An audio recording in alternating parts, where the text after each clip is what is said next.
Hey everyone, welcome back, and this is another anime review. Another anime that ended for the spring of 2014. And this anime is No Game, No Life. Now, based on the light novel, I believe, although there is a manga as well, but the anime was directed by Atsuko Ishizuka and written by Juki Hanada, and the music's by Super Sweep, and it's by Studio Madhouse, another great anime by Studio Madhouse. One of the two anime by Madhouse this season, and really I think it's the better one, personally. It originally ran from April 9th, 2014 to June 25th, 2014, with a total of 12 episodes in the end.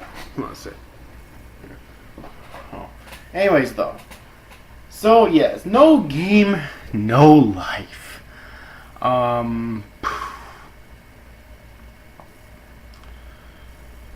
What is there for me to say about the series? First off, I really like this series, although there were a few things in it that definitely rubbed me the wrong way. Although I did still really enjoy it, okay? I thought it was a really good series. Now, the No Game No Life basically revolves around our two main characters. Can never remember which one is which. Okay, Sora's the guy and Shiro is the girl. So Sora is basically our main character. He's the elder 18-year-old stepbrother of Shiro, and Shiro is the younger 11-year-old stepsister of Sora. And the two of them are like really hardcore gamers. They're basically NEETs, and they end up getting sucked into a game, literally going through the fucking computer screen. However, they show up in this new world, and at first glance you might think of another anime similar to SAO or Log Horizon, which is about gamers being trapped in a game, but really it's not like that at all when you get into it. They were sucked into this world by a girl calling herself God. I'm guessing that just means she's the god of this world. And this world is basically like, it's not really one of the games they played, I don't think. They're basically just this whole new world together because they consider the real world to be hell, and they absolutely love this world. This world which there's really no violence. All disputes, whether criminal, social, personal, whatever, are solved by games. And there's the 10 oaths which governs this world. All bloodshed war, I'll list them off right here. The first one is all bloodshed, war, and pillaging is forbidden. All conflicts will be resolved through games. In games, each party will bet something that both sides agree is of equal value, as long as it doesn't go against the third oath. The things that are wagered and the rules of the game will not be questioned.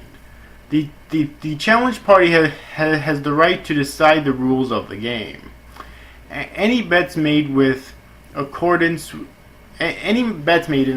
with the oaths must be upheld. Conflicts between groups will be conducted by designated representatives with absolute authority. Being caught cheating during a game is grounds for an instant loss. In the name of God, the previous rules may never be changed. And then the 10th one is, let's get along and play together. Okay.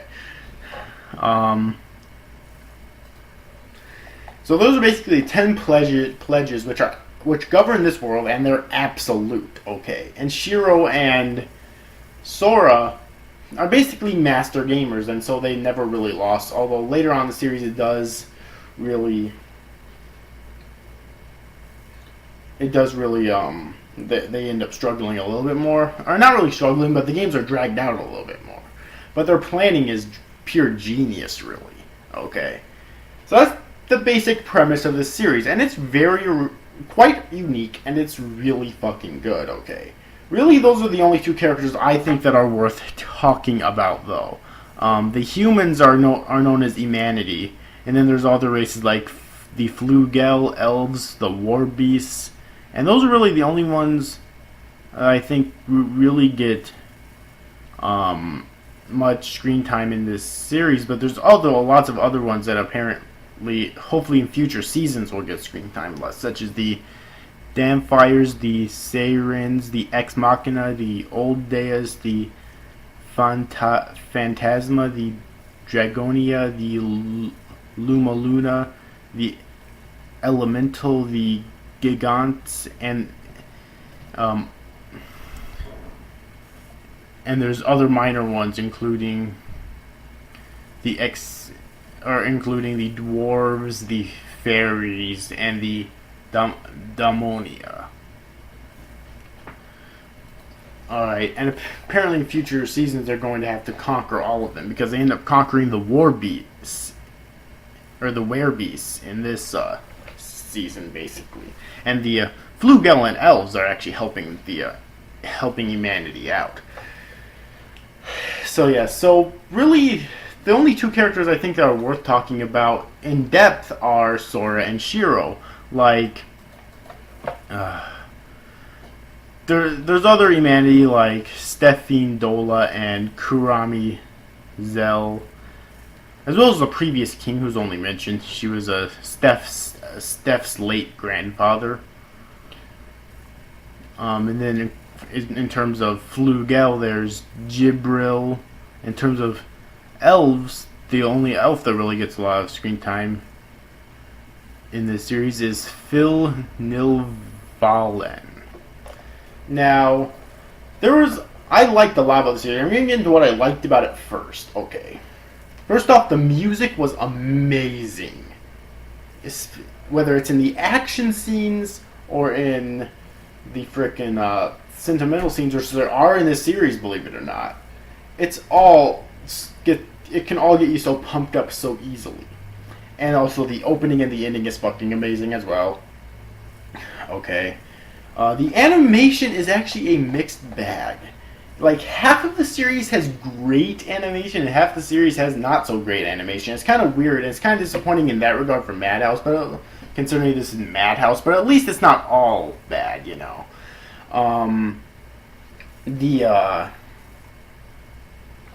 And I did really enjoy the art too, even though it's nothing too groundbreaking or revolutionary. I enjoyed it, and I loved all of the different colors too, which is kind of a unique art style, I think. This series is so fucking colorful. Okay, I really enjoyed looking at that as well. Now let's get into the things that I didn't like about it. First off, the fan service with the 11-year-old Shiro. Really? No, I'm sorry. But no.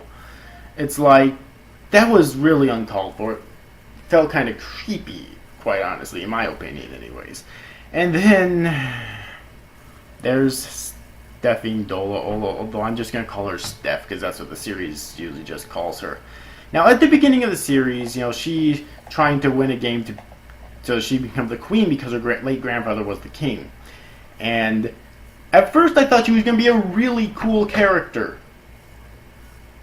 But then they basically shit on her later on. And, like, I think it's well known at this point on my channel that I really hate it when there's male bashing in anime, but I don't like it when there's female bashing in anime too, especially when it's completely fucking unwarranted. I hate it when they introduce a character that looks like she's going to be a really cool character that turns out to be so fucking useless. And there was really no need for it.